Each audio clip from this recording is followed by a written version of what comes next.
Hello there, Drew Hanish of Whiskey Lore, and time for another whiskey tasting. Today I am doing a finish up of my series on Jack Daniel's Distillery series.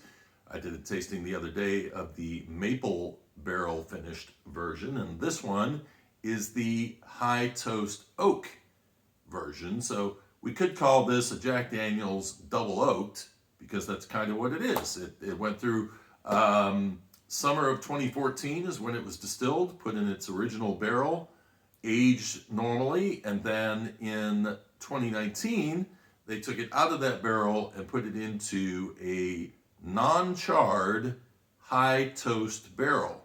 And that's really kind of the same thing they did on both of these, except that that one actually went through a high toast maple barrel. But if you watch that video, I did not pick up any maple notes in that whiskey at all. So it's going to be interesting to see the differences. Now, that whiskey actually is a bit younger. In fact, if I look at the press release, that thing says that that one was actually distilled in March of 2017 and then put in a no-char maple barrel September of 21. Didn't spend a lot of time in there. Very interesting notes on that one. Maple, raisin, pralines, butterscotch. I didn't get any of those. There we got the butterscotch a little bit and toasted marshmallow. But it was complex. It was a very interesting whiskey, had a lot of different things going on in it. And so now we have an older version, and this has not gone through the maple barrel, but instead a high toast barrel. So be very interesting to see what the differences are, and that's why I poured both of them, because I wanted to remind myself. I thought that was a very good whiskey, and I wanted to see what the difference would be between these two. So right off the bat, the main difference I get between these two is this has a little pungent odor to it that is very different, and it was hard for me to put my finger on it initially, but I get dill. There is a dill note that is coming through on this, along with the oak and the rye. And the rye, for being a rye whiskey, if you asked me, I would say there's a little brown sugar in there as well. If you were to ask me, was this a rye or a bourbon, I would tell you it was a bourbon, because the rye is there, but it's just a hint of it. It's not the star of the show here. That characteristic oak note that I'm now starting to get out of whiskeys like Jack Daniel's Bonded, the Maple series, and now this one, it's there. And it's becoming a staple for me almost as much as the banana note is in most of Jack Daniel's products. What's interesting is, once again, this is another Jack Daniel's whiskey that does not have that banana note to it. I am not picking up, and I get that in the rye, the standard rye, but it's really not here. A lot more of a confectionery caramel and a little of that brown sugar kind of smell coming in on this whiskey, along with that high toast. A little sawdust. Cheers.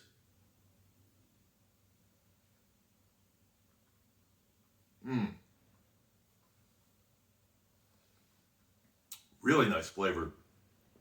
This is Lexie Phillips. Her husband chose the other one. She chose this one. Nice bit of sweetness that goes into a drier pepper char at the end. A little dark chocolate coming in, a little toasted oak coming in. But when it first hits the palate, it's got a nice bit of body to it. There's a little bit of rye in there, but again, I don't see this as a rye whiskey. To me, this tastes a lot more like a Tennessee whiskey / bourbon. This does go through the charcoal mellowing process, and it's a limited edition, so it's something that you'd have to either go to the distillery to get, or you'll find it in select stores around Tennessee. As I understand it, They can't just sell it in the distillery. They have to sell it in a store somewhere, but they keep it down to just as few stores as they can possibly get them into. So really interesting. It is different. It is soft on the palate. Now that pepper does come through at the end. That little bit of rye spice comes in. But it doesn't necessarily, and I wonder if that dill at the beginning may also be some of the herbal characteristics of the rye that maybe I'm missing. But you can see this whiskey, maybe, or maybe not, is a little darker than the other, and it should be because it has been aged a little bit longer. But I think it has tamped down those rye notes that I really look for in these whiskeys. But that's not to say this is not a good whiskey. It's a fantastic whiskey. It just is not what I would call a rye in terms of flavor characteristics. It fits in with the bondeds and those types of whiskeys, rather than fitting into a category of what I call the Jack Daniel's rye note. That is, that rye, little banana note in there, that sort of thing. So interesting to see what Jack Daniel's is getting out of their barrels. A lot of uniqueness between the different styles, some characteristics that are constant, but I mean, again, really interesting. So this is the other one. This is the maple barrel. I keep looking for maple, and I am not finding it. But the rye stands out a little bit more on this one. A little bit more rye, but the oak is still out front.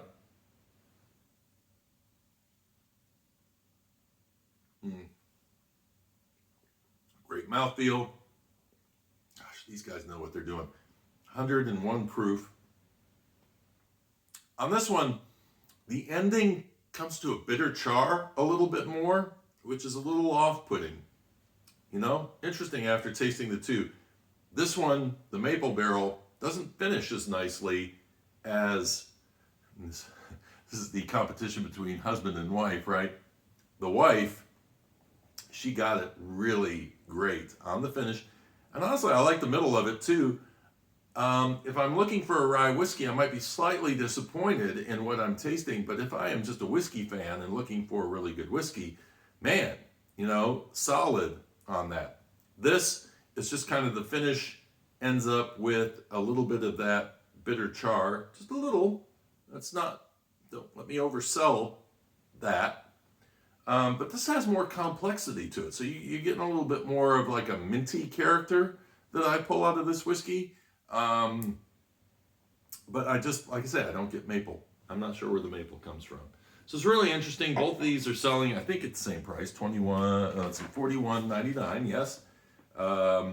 Available at the White Rabbit Bottle Shop at Jack Daniel's and in select Tennessee stores. So interesting to see what they're doing. This is the move on from the Tennessee Tasters. And, I like it. Bring on the experimentation.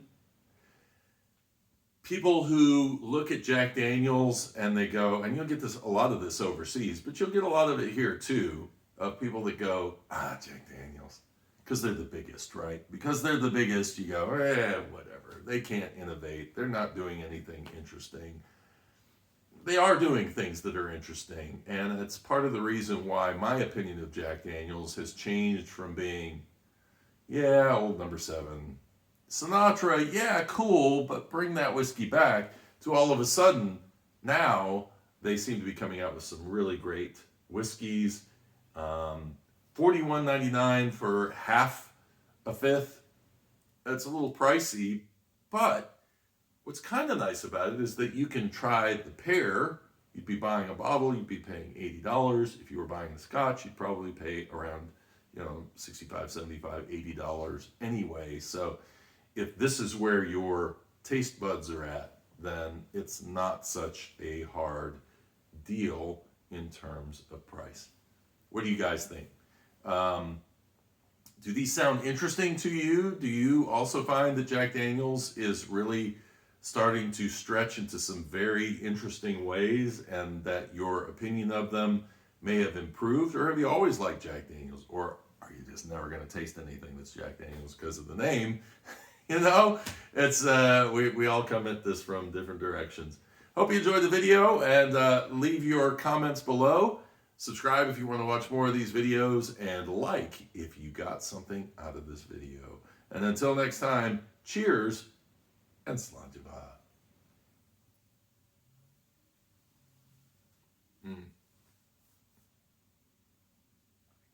This is a whiskey I will just enjoy drinking. Absolutely. Throw the rye thing aside and just drink it.